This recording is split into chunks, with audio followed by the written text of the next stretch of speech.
Hello, friends. We are excited that our No Small Endeavor Plus community is growing. Now, all of our friends in the No Small Endeavor orbit are intelligent, smarter than average, winsome, good-looking, while the members of NSC Plus seem especially so because they are enjoying ad-free episodes as well as special subscriber-only content once a month where we discuss habits and practices learned from our guests over the years. And those special episodes have been a lot of fun, personal and practical. I love sitting down with our producer, Jacob Lewis, and recording those for you. And so we would love to have you join us. And your NSC Plus membership helps support the show. So because of all of these things, we'd love for you to join the NSC Plus family. Just go to nosmallendeavor.com, click subscribe, and start catching up on our subscriber-only episodes today. Again, go now, nosmallendeavor.com, click subscribe, and start catching up. See you there. I'm Lee C. Camp, and this is No Small Endeavor, exploring what it means to live a good life. Here we are, save for an intervening event, we're going to have a rematch of Joe Biden and Donald Trump. That's Tim Alberta, journalist and author of the New York Times runaway bestseller, The Kingdom, the Power, and the Glory, American Evangelicals in an Age of Extremism. How did we get into this mess? Today, Tim and I discuss the political and social landscape, particularly through the lens of Christian nationalism. Christian nationalism is the merging of bad history and bad theology that puts us in a very precarious place. Today, is it possible for so-called religious and secular alike to work for a pluralist society?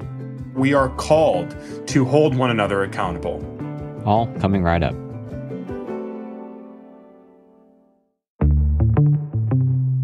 I'm Lee C. Camp. This is No Small Endeavor, exploring what it means to live a good life. As I write these words, I'm sitting in a cafe in Florence, Italy, teaching and traveling with college students for a semester abroad. One of the things that's so poignantly clear about the history, culture, politics, and art of the glorious city of Florence is that it cannot be understood without an understanding of church history.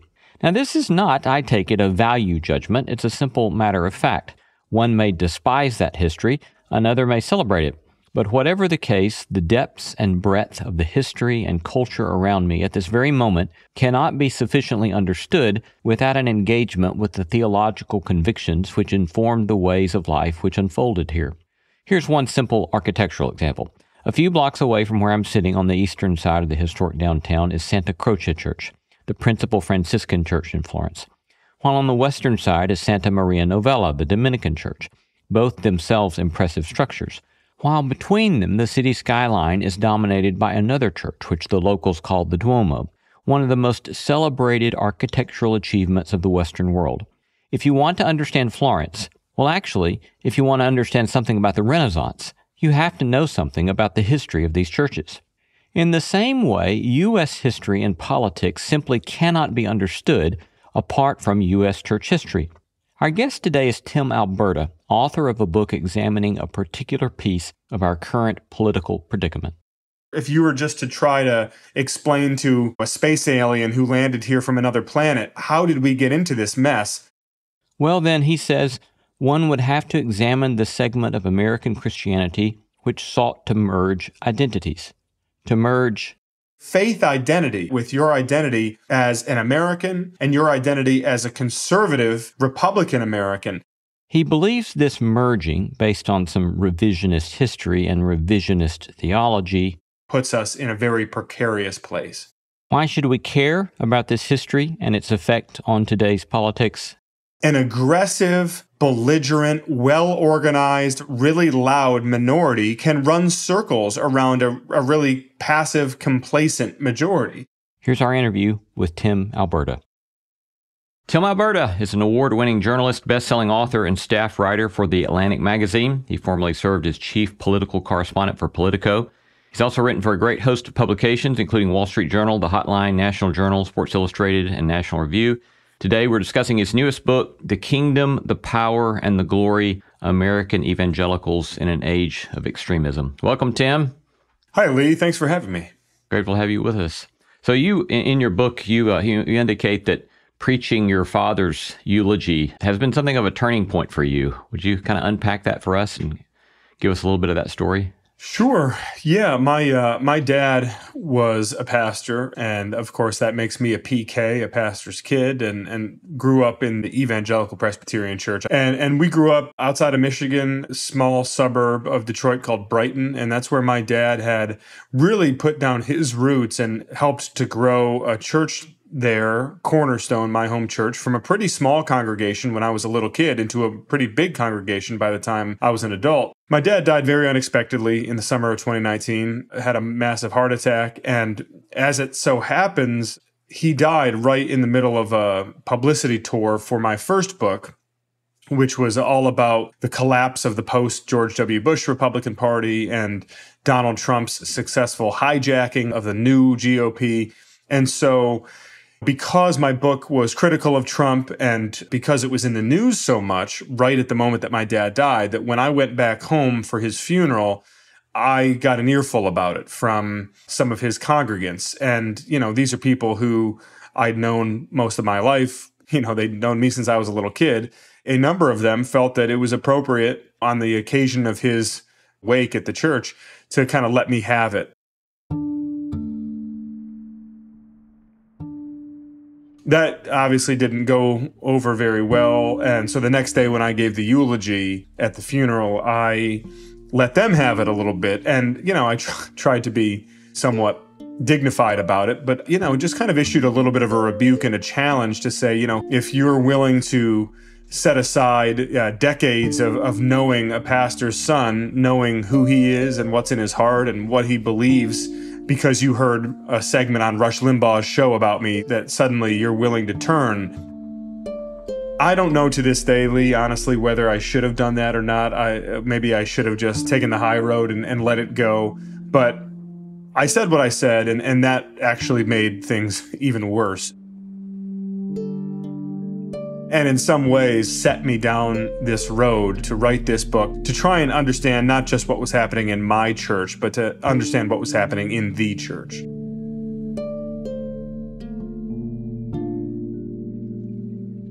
Let me ask you to start unpacking this kind of fundamental shift that you're describing. Throughout the book, you kind of narrate a number of shifts, I think, but talk to us about this fundamental shift that you began to describe that's occurring in American evangelicalism over the last number of decades. Yeah, it's interesting. When I was a kid growing up in the church, you would hear and kind of just feel like you were marinating in this pretty consistent message around not just spiritual warfare as a general proposition, but more specifically this idea that in America, we were headed towards conflict, that one day there was going to be this cosmic clash between the good Bible-believing, God-fearing Christians inside of the church and the wicked, pagan, secular progressives out in the culture who wanted to defeat God and who wanted to take religion out of American life and who wanted to wage war on Christianity. So there was that rhetoric, and that kind of message was always there. And yet, even as it was always there, it felt very much kind of on the back burner. It felt very much abstract. And I will say that maybe one of the biggest changes that I've noticed over the past 30 years is to see the degree to which it has moved from the back burner to the front burner. In other words, this sense of imminent conflict, this talk of, be ready because one day you're going to have to stand up and fight for your faith, that kind of thing. It went from something that felt very abstract to suddenly very immediate and very concrete and very urgent. And I think that, in a way, is probably the best description of this maybe 30 or 40 year arc of evangelicalism in America. There's always been, dating back even farther than 30 or 40 years. I mean, you go back to certainly to the late 50s, early 60s, and then into the 70s with Falwell Sr. and his allies. There's always been that talk around, the militarism that we would one day have to make a choice between cowering or fighting for our faith. That's always been there, but I think now it has actually manifested in many of our churches and in many of our faith communities in ways that we never really expected, at least that I never really expected. You recount quite a large number of case studies that kind of take us into the specifics of some of those shifts. Robert Jeffress is one that particularly stood out to me. Maybe describe his work and some of the ways that you saw in the shifts occur in his work. So Pastor Robert Jeffress is in charge of one of the really storied American megachurches, which is First Baptist in Dallas, Texas. And I should just step back to say, the reason most folks would know that name, both Christian folks and non-Christian folks alike, is that, Robert Jeffress has become arguably the most outspoken, most visible, most loyal evangelical ally of Donald Trump's over the past 8 years or so. It's interesting, as I write in the book, there are sort of these inflection points in Pastor Jeffress's own political and professional journey that are very much one and the same, I think, at times, that suggest that there's a certain incentive structure at play here. The first one is when you go back, at this point, I think it would probably be about 25 years ago or 30 years ago, where Pastor Jeffress at the time was leading a much smaller church out in Wichita Falls, Texas. And he had a congregant from his church who discovered at the local library that there were 2 books basically explaining homosexuality to, younger children. One of them was called Heather Has 2 Mommies. The other one was, I think, called like Daddy Has a Roommate or something like that. In any event, Pastor Jeffress, what began as kind of a very small-scale feud with the local library, where basically he called the library and said, "Hey, I'm not returning these books to you. I'll pay the fines, but these don't belong in your library." Well, it turned into a national flashpoint. Suddenly, you had media from all over the country descending on his town there of Wichita Falls. The ACLU gets involved. There are lawsuits filed. And it turns into this huge skirmish. And in the process, his church grows and his celebrity grows. And Jeffress sort of, in that episode, gets a taste for the culture wars and what is to be gained from the culture wars. Having the media spotlight, having the town and then the greater community hanging on the every ebb and flow of this battle, and then really, I think, framing it as a battle that's about something more than just what Scripture says about sexuality, what Scripture says about marriage, but really framing it in much bigger terms around this idea of America's core values being betrayed, and that if we don't do something about it, we're going to lose this country. I think it was a very formative episode for Pastor Jeffress, and it's one that I think will echo throughout now many of the more recent episodes that we find ourselves dealing with in the evangelical church in America. The one other thing I would mention, Lee, that I think is very instructive is that Robert Jeffress, for years after that episode, was still pretty much an unknown commodity. That was just kind of a single flashpoint until the 2008 presidential campaign, when Robert Jeffress became, I think, probably the most outspoken evangelical in the country against Mitt Romney, because he was preaching, Robert Jeffress was preaching that a Mormon could not possibly uphold America's Judeo-Christian ethic as president, that we needed a Christian president. And both during the 2008 and the 2012 presidential campaigns, Robert Jeffress really became a celebrity by bludgeoning Mitt Romney and bludgeoning Mormonism at large, and making this case very, very passionately that we needed to decide once and for all, as Christians, do we or do we not need a Christian president? What's so remarkable, obviously, in Robert Jeffress's story is not just that he found celebrity by picking these fights and by raising his profile in the political world in this way, but then just 4 short years later, after the 2012 election, after lecturing so many of his fellow believers on basically the moral litmus tests and the biblical theological litmus tests that we were to apply to politics, just 4 short years later, there he is standing shoulder to shoulder with Donald Trump, promising that this is the man who will protect us and who we can trust because he's strong enough and tough enough and mean enough to protect us from persecution from a secularizing America. And that is, I think, that transformation is yet another window into how things have changed so quickly. You recount how not long after the Access Hollywood tape had dropped, this distressing episode around Donald Trump, and then Jeffries responds, I think it was on television interview, where he says, I don't want some meek and mild leader or somebody who's going to turn the other cheek. I want the meanest, toughest SOB I can find to protect this nation, which does seem to be a very significant kind of shift there. Would you as well describe for us the way in which Liberty University, which is another kind of significant case study you have in the book, plays into your narrative? Sure. I think when you go back and look at the formation of the religious right, at least as we've known it for the past couple of generations in this country, Jerry Falwell Sr.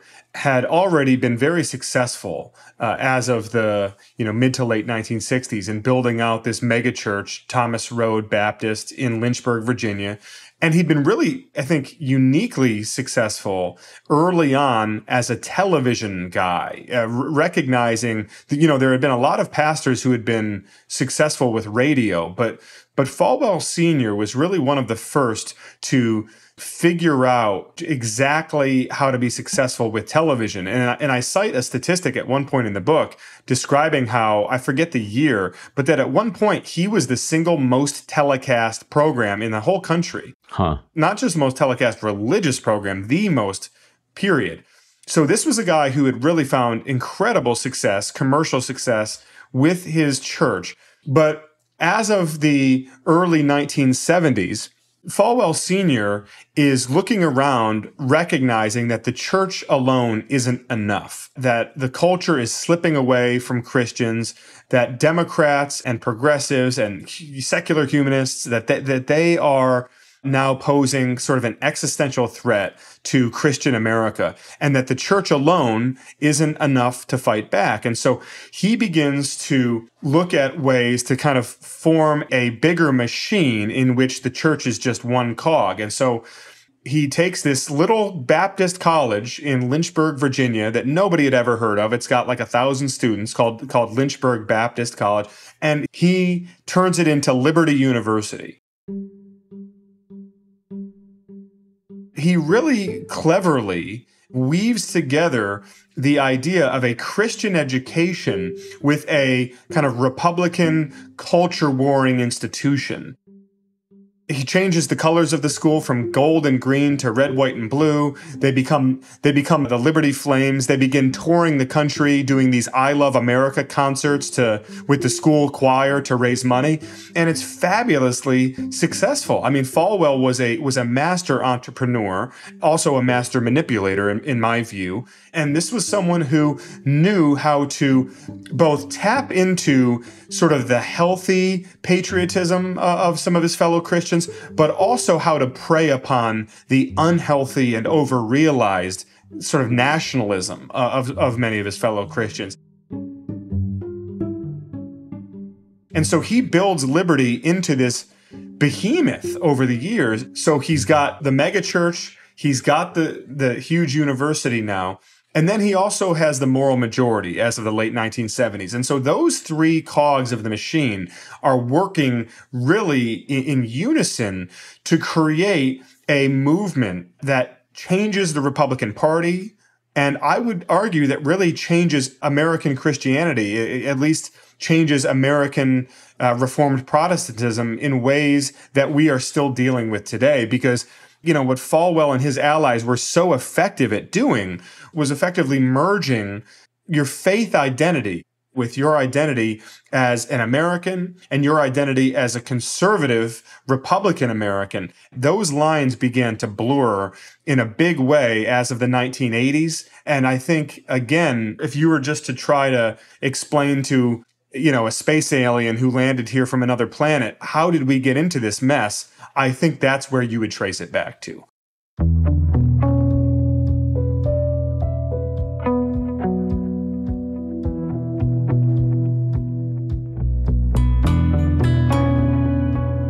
You're listening to No Small Endeavor and our conversation with Tim Alberta on the implications of Christian nationalism on U.S. politics.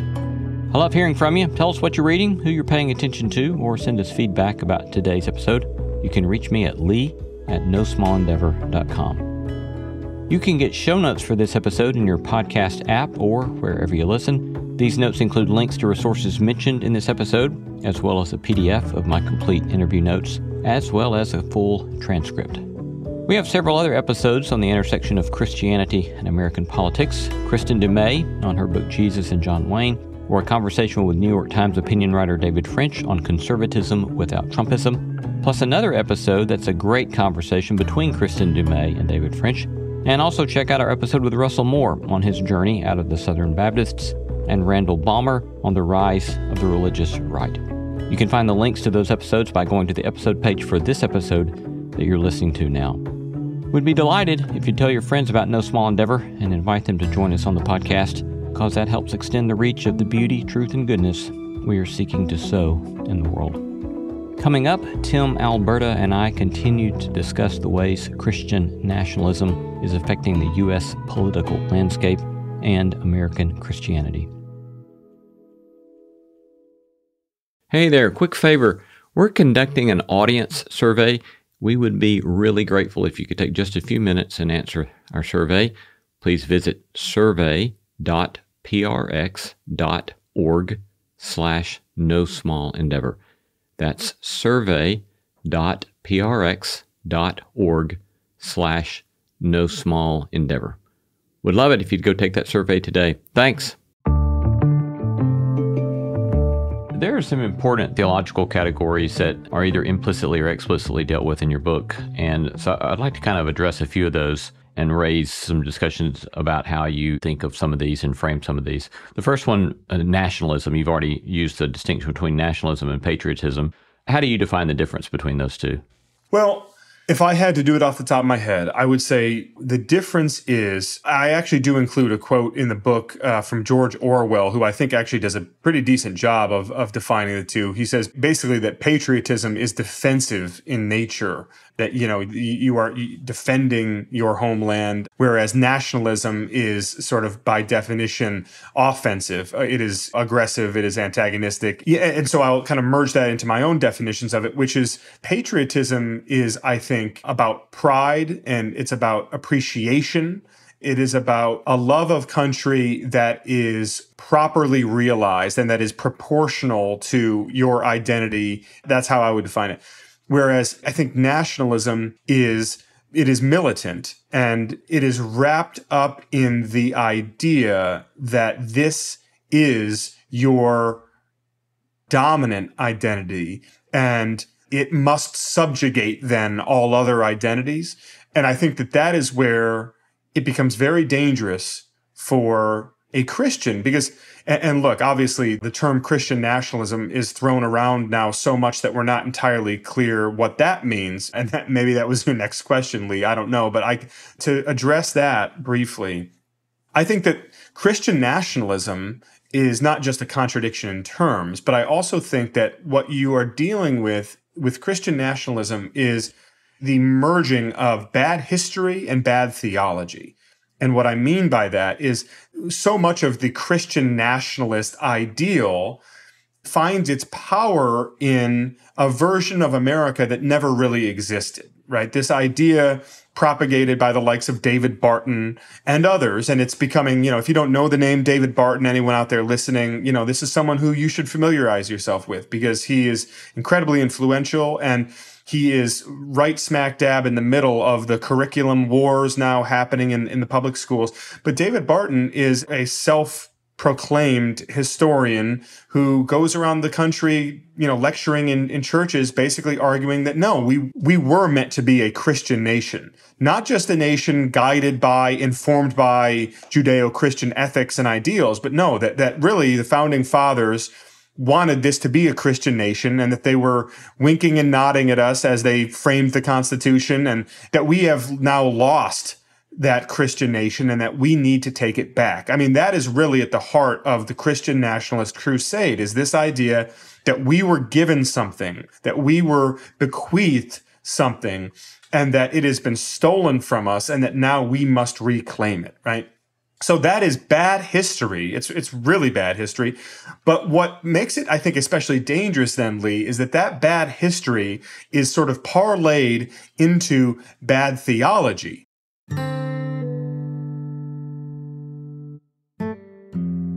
This idea that, as Steve Bannon and others will tell you, that we are a covenant nation, that the United States is not just a blessed nation, but that we are a covenant nation, that we are, by fighting to preserve America as an idealized post-World War II, leave it to Beaver America, that we are all so keen to reclaim, that by fighting for that we are simultaneously fighting for the kingdom of God. We have a responsibility as Christians to fight for America as if salvation itself hangs in the balance. Again, that bad theology would be dangerous on its own. The bad history would be dangerous on its own. But I think it's the converging of the bad history and the bad theology that puts us in a very precarious place.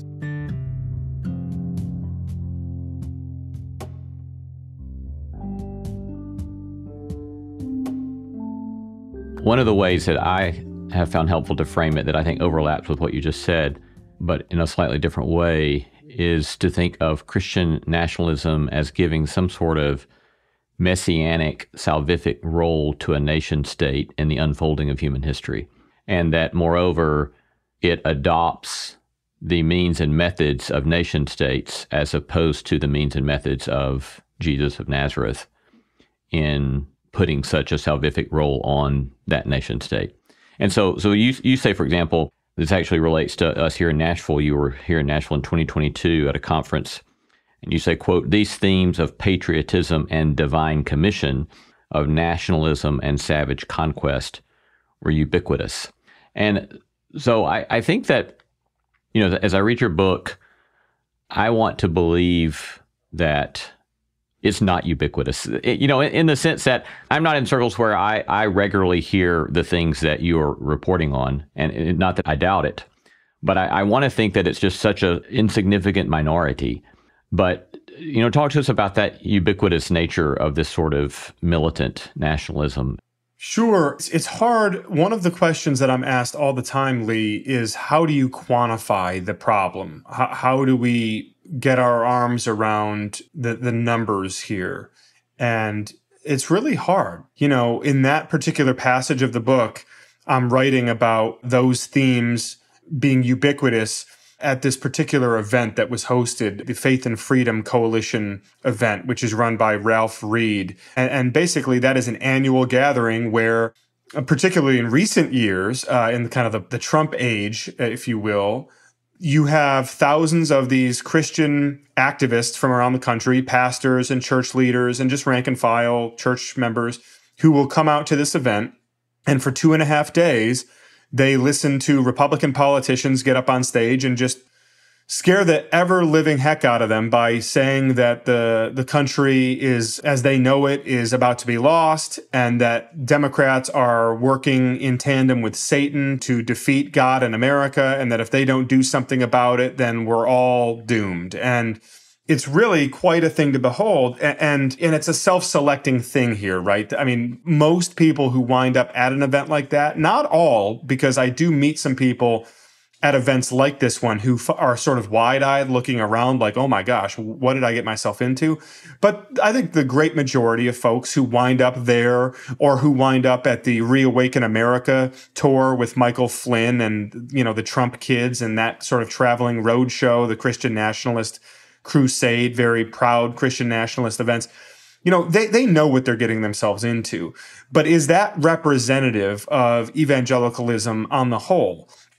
I believe the answer is no. From what I have seen, I still think that what we are dealing with here is a decided minority. So it might be a good news, bad news situation, because the good news is I do believe that it is a minority. In fact, many of the pastors who I spoke with who have been through really catastrophic fractures inside of their congregations, who have just been exposed to and who have had to deal with awful situations where with basically civil war breaking out inside of their churches, those pastors, time and again, when I'll ask them, okay, so like what percentage is this that of your church that we're dealing with, the folks who have really been radicalized and who are deep into the conspiracies and deep into the sort of violent rhetoric. And whenever I've asked that question, Lee, these pastors will say, maybe 15, 20% tops, right? So, which is really interesting because it tells you that it is still a minority and that is still good news. And yet the bad news is that what we've seen is that an aggressive, belligerent, well-organized, really loud minority can run circles around a really passive, complacent majority.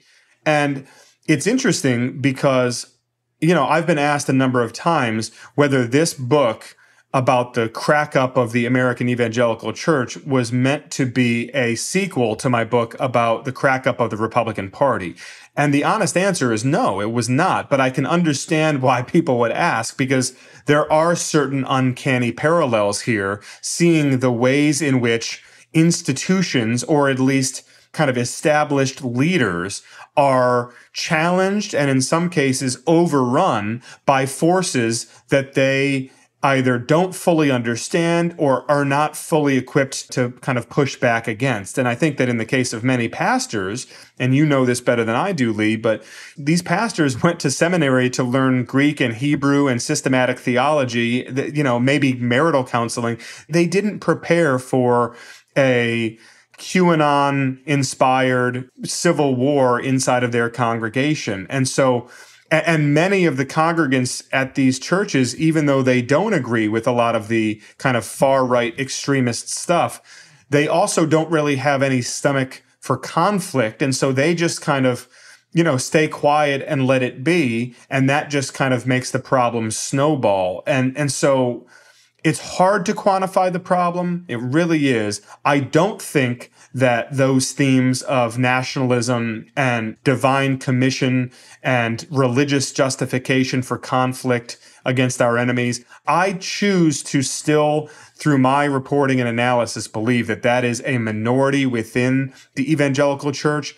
But if we're not careful and if it goes unchecked, then I think that it could become a majority in short order. And that's something that's pretty uncomfortable for us to deal with and think about. So what have you seen happen as far as pastors' various approaches that they're trying to take to respond to this? If originally your distress in a local church community is a vocal, loud, organized minority, and those who keep silent see it escalate. At the same time, it seems that you're also recounting stories where pastors speaking up about some of these things also precipitate a crisis in the church. So what have you seen as options there for how to begin to make a case for a different way of thinking about Christianity and its engagement with American politics? Great question. You see how there's a bit of a damned if you do, damned if you don't element to this question of how do you confront the craziness? How do you try to address it? And I have seen a vast spectrum of responses in that sense. I've seen pastors who have chosen to just tackle it head on and who have actually created entire sermon series around the idea of disinformation and discernment and the need as Christians to properly train ourselves to know when politicians and media personalities are lying to us. And then I've seen the other end of the spectrum with pastors who, there's that meme, it's like a popular cartoon meme on the internet of a cartoon dog sitting in a room that's on fire. There's a thought bubble and the dog says, everything is fine. I'm sure some of your listeners have seen that. And that would be some pastors at the other end whose churches are just are just falling apart and are fracturing in real time. And the pastor is just sort of paralyzed, not sure what to do, what to say, but oftentimes pretty convinced that anything they would say or would do would only make the problem worse. So those are kind of the extremes. What's interesting, I will say, and I write about this towards the end of the book, just in the example of the pastor at my own home church who succeeded my father in the pulpit, but I've also seen this same thing playing out in a lot of other places here in the last couple of years. I think that the paralysis, the fear that was there for a lot of pastors certainly during Trump's rise and during much of Trump's presidency, I think that it started to change toward the end of his presidency. And certainly, I think after January 6th and then after Joe Biden took office. And that's to say that a lot of these pastors, I think, became a little bit more emboldened to not to turn their Sunday morning worship into political rants, but to be a little bit more assertive from the pulpit and also in more direct one-on-one situations or smaller group situations to speak to the ways in which partisanship and kind of tribal political identity had begun to infiltrate. Really, Lee, what's interesting is now here we are, 2024, save for an intervening event, we're going to have a rematch of Joe Biden and Donald Trump. And all of these pastors who I've spent time with in recent years were kind of like hoping that the storm was going to pass and that they could survive it. And I think a lot of them have probably started to realize that the storm is here to stay, at least for a while. I think many of them have now sort of adapted to that new reality, and we'll see. Some of them have had success with it and report that their churches feel healthier because of it. But it's always going to feel healthier when it's an odd-numbered year. But here we are heading into election season, and I think a lot of them are bracing for a return of some of that ugliness and combativeness.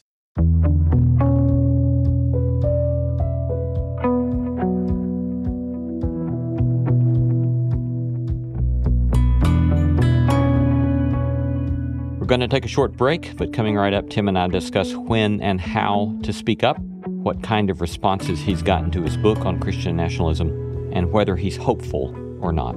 Coming right up. Hey friend, if you didn't know, I started a newsletter a while back that comes out every 2 weeks. I've been delighted to hear from so many of you about positive response to the newsletter. We call it the No Small Endeavor Notebook, where I riff on themes and topics related to our podcast, giving you additional material for thinking and doing in your own quest to make sense of what it might mean to live a good life. Join us by going now to nosmallendeavor.com and sign up there. Again, go to nosmallendeavor.com to sign up now for our free No Small Endeavor Notebook newsletter. I want to bracket politics a moment and think about the moral life and virtue just a moment, especially the issue of prudence. You started at the very beginning of our conversation, you recounted this episode with you speaking up in your father's eulogy and pressing back on some of the pressing that you had gotten. And then you said, to this day, you still don't know whether you did or did not do the right thing. It seems to me that generally speaking, journalists are always on the side of speaking about whatever it is that you're learning and you're writing about, because it's just part of the role, I suppose, is that you're reporting on what you discover, right?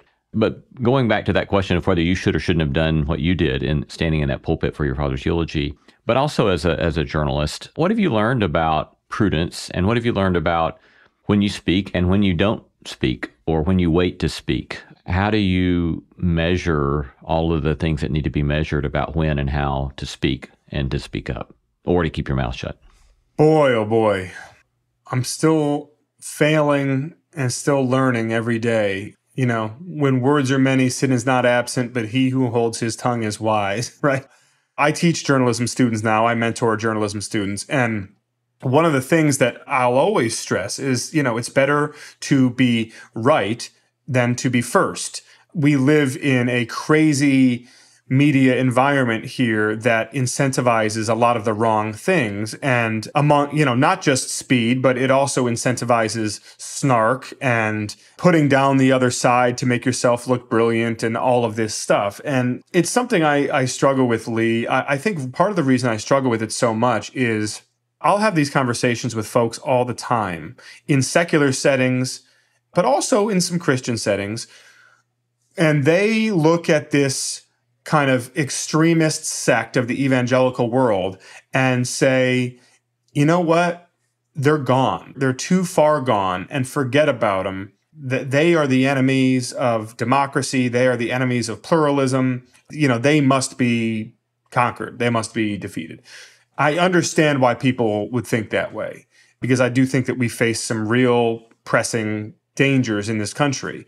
And if we do not resolve some of this growing appetite for a sort of violent Christian nationalist reclamation of the country, then we're going to pay a price for it. That being said, I do want to, even though I don't always succeed, I do want to measure my words. I do want to modulate my message when these people are going to hear it, because I believe that redemption is always possible for everyone. And I don't accept the premise that these people are too far gone. I want to keep a heart of grace and compassion for those people and keep an outstretched hand, because I think some of them will come back into the fold. I really believe that. One more follow-up related question to that, what you just shared there. How have you thought about, clearly, and you don't hide this in the book, you've got two identities that are working in the book for yourself. One is the journalist, and one is the person who is reporting on a community and a tradition in which you were raised and in which, in significant ways, you still adhere and are a part of. And so how have you thought about the way in which those two identities for yourself, is there tension there, or is there not tension there? What's that been like for you in this process? I always used to envy my dad, because when he described his journey out of atheism and out of a very successful life in finance, where he and my mom were living in New York and making a ton of money and driving a Cadillac and living the high life, he came out of that life and eventually entered the ministry and spent, 40 some odd years in ministry, because it was a calling. And I was always envious of that language, that idea of a calling. And I will say, Lee, that for the first time in my career, I've been practicing journalism for pushing towards 20 years now, I suppose. For the first time in my journalism career, I really started to think of it as a calling as I was writing this book. And I say that not to sound grandiose or self-important or anything, but because I think that what is paramount to both the Christian identity and to the journalistic identity is the pursuit of truth. And when you have that pursuit of truth serving as the bridge between those identities, then you don't feel a tension. Listen, at the outset of conceptualizing and setting out to actually do the reporting, sure, I felt some tension, because who wants to air the dirty laundry of your community to the world, right? Telling the full, unvarnished, uncomfortable truth about evangelicalism is the job of a journalist in this position, but it's really agonizing for a fellow believer, for a fellow traveler, for a kid raised in the EPC, and for someone who still, for many intents and purposes, would identify as an evangelical, at least sort of sociologically, even if I think the label now does more harm than good. There was tension there. But what's interesting is that the longer I traveled down this road, the less tension there was, because it just became clear to me that, look, if the Apostle Paul can write his occasional letters calling out the church, and calling the church to repentance.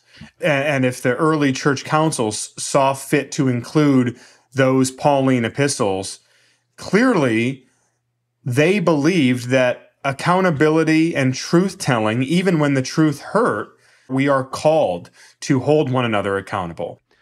As you have had your kind of journalistic star rise with your two books, and you're getting called upon more and more to comment on these things, are there challenges to you personally that you've had to navigate in all that? You know, are there ways in which you are having internal discernment struggle about how you process all this? Well, other than the people who email saying that they want to, kill me or something, that's that part's. Do you get that kind of feedback a lot? Well, I wouldn't say a lot, but I get it. I mean, it's. I'll be honest with you. I've gotten some of it in response to this book, but way less than I expected, frankly. I mean, having lived through the Trump years and having written my first book and then having really been in the trenches during Trump's reelection and, January 6th and calling out the lies as vocally as just about anybody in my profession. I mean, every day in print and on TV and on radio, I mean, I was pretty dogged in calling out the election lies for what they were. So, so I got a lot of it then. I mean, I was basically almost every day getting death threats then. So, no, I mean, relative to all that craziness, this has kind of been a walk in the park. I mean, I've actually been overwhelmed by the positive feedback I've gotten. A lot of folks around the country, just regular folks who read it and wrote saying, hey, this same thing is happening in my church, and I'm, not really sure what to make of it, but this helped. So thank you. God bless you. That's been great. I think the ongoing challenge I have is to step into secular spaces and do it in ways that can help to bridge the gap between the secular world and the evangelical world. And that's a big responsibility. And it's one that I guess I didn't really think all that much about before I jumped into this. But here we are, and it's something that I can't shy away from. So near the end of your book, there seems to be a implicit shift. At least I read it that way, and you can tell me whether my reading was careful enough or not. But you seem at least to share enough anecdotes to make the reader think that you might be hopeful. And yet you seem to be holding on to this. It might be really bad, but there might be some space for hope. Is that fair to kind of say that you leave us at least with both possibilities at the end of the book? Yes, I think that's fair. And to be clear, I did not intend to go out of my way to put any sort of a happy ending on the story.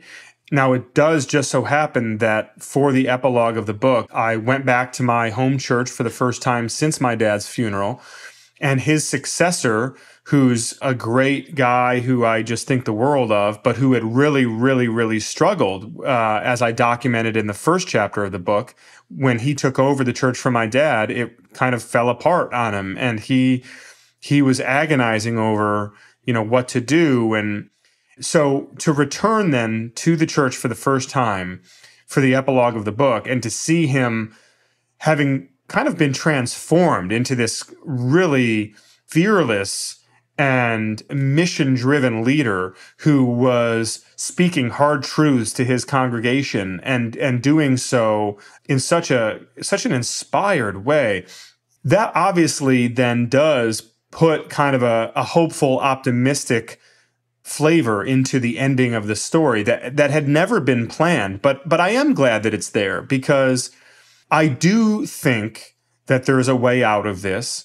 I do sense that more and more Christians, just based on the anecdotes of the hundreds and hundreds of emails I'm getting from people who are basically saying that same thing, that like, hey, this has happened in my church. I've been kind of quiet about it, but now I'm sensing that maybe I need to do more, that this really is a problem that we have to address. I think that's a positive. Been talking to Tim Alberta, award-winning journalist, best-selling author, staff writer for The Atlantic, on his most recent book, The Kingdom, the Power, and the Glory, American Evangelicals in an Age of Extremism. Thank you, Tim. Grateful for your time, and thank you for your work. Lee, thank you for having me. Really enjoyed talking with you.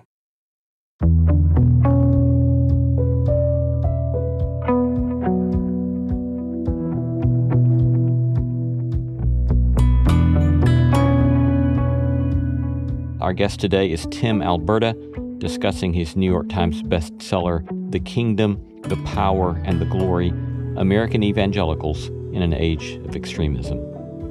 We gratefully acknowledge the support of Lilly Endowment Incorporated, a private philanthropic foundation supporting the causes of community development, education, and religion, and the support of the John Templeton Foundation, whose vision is to become a global catalyst for discoveries that contribute to human flourishing.